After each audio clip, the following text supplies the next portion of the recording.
somewhere in the Western Pacific, on a small island called Yap, a young man is sitting cross-legged in front of a slab of limestone taller than he is, wider than his outstretched arms, with a hole carved through its center like a great stone donut. He did not carve this stone. His grandfather did not carve this stone. It was quarried on an island 400 miles away, cut by hand with shell tools, and dragged onto a bamboo raft for a journey across open ocean that killed more than a few of the men who attempted it. And now it sits here, half sunk into the mud at the edge of a village path. Everyone who walks past it knows precisely who owns it, precisely how much it is worth, and precisely what it was traded for 3 generations ago. Nobody has moved it in decades. Nobody ever will. So let us ask the obvious questions. Why would anyone treat a piece of rock too heavy to lift as the most valuable thing in their economy? Why did the people of Yap never feel the need to actually move their money from one owner to the next? And what does a limestone disc sitting in the mud of a Pacific island have to do with the way you think about wealth today? Now, to understand this, we have to go back to the beginning of the story. And the beginning of this story is not on Yap at all. It is on the island of Palau, some 400 kilometers to the southwest, where a particular vein of crystalline limestone catches the eye of a Yapese sailor, long before any outsider wrote any of it down. He notices that the stone glitters faintly, unlike anything on his home island, and he decides it is worth bringing back. This is the first economic decision in our story, and it is a strange one. He is not choosing something useful. He is not choosing grain, which can feed a family, or timber, which can build a home. He is choosing something rare, difficult to obtain, and dangerous to transport, purely because those 3 qualities together make a thing desirable in a way that usefulness never could. This is the oldest trick in the history of money, and the people of Yap simply took it further than almost anyone else ever has. Rarity plus difficulty plus danger equals value. Once a society agrees on that equation, the object at the center of it barely matters anymore. It could be a shell. It could be a cattle herd. It could, as it turns out, be a piece of limestone the size of a millstone. The Yapese called these stones rai, and over the centuries that followed, expeditions were organized to quarry them properly.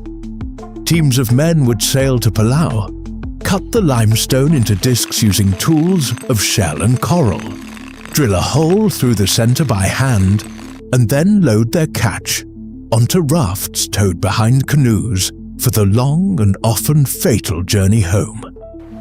Some rai were the size of a dinner plate.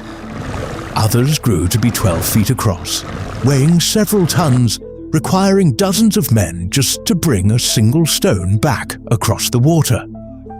Now, here is where the story stops being about rocks and starts being about something far more interesting. Because once a rice stone made it back to Yap, it very rarely moved again. A large stone might change ownership a dozen times over a century, passed between families as payment for a marriage, a debt, or a peace settlement.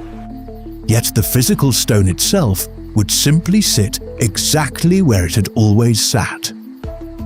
What changed was not its location. What changed was everyone's understanding of who it belonged to. Think about what that actually requires. It requires the entire community to hold in memory and in shared oral record an accurate and agreed upon ledger of ownership. Updated. Every time a transaction occurs, trusted by everyone, disputed by almost no one. There is no vault. There is no scribe with a clay tablet, no official ledger book, no locked treasury door. The record exists only in the collective memory of the village, and it holds because everyone benefits from it holding. This is worth sitting with for a moment, because it means the people of Yap solved one of the hardest problems in all of economic history without ever writing anything down. How do you prove ownership of something without anyone actually possessing it? And here is the detail that turns this from a curious island custom into something genuinely startling. There is a rye stone, well documented in the island's history, that never even completed its journey to Yap. A raft carrying an enormous stone was caught in a storm during transport. The stone slipped its lashings, and it sank to the bottom of the ocean, lost forever. And yet, the value of that stone was not lost with it. The men who had organized the expedition insisted, and the village agreed, that the size and quality of the stone were known, its story was known, and therefore its worth remained real, even though the object itself now rested somewhere on the floor of the Pacific. It continued to be used in transactions. It continued to be owned, then re-owned, passed from family to family as payment, exactly like every stone still sitting visibly in the village. Nobody on Yap needed to see it, touch it, or stand near it for it to function as wealth. Now, this is the point where you have to ask yourself what money actually is. Not what it is made of, but what it does. Because if a stone that no living person has ever laid eyes on can still be traded, inherited and spent, then clearly the object itself was never really the point. The rye stone was simply a very durable, very public anchor for something far less tangible, a shared agreement held collectively about who owns what. The limestone was almost beside the point. What Yap had actually built was a ledger, distributed across the memory of an entire community, that everyone trusted more than they trusted any single person's word alone. But here is the real problem, and it is one that shows up again and again throughout the history of human money.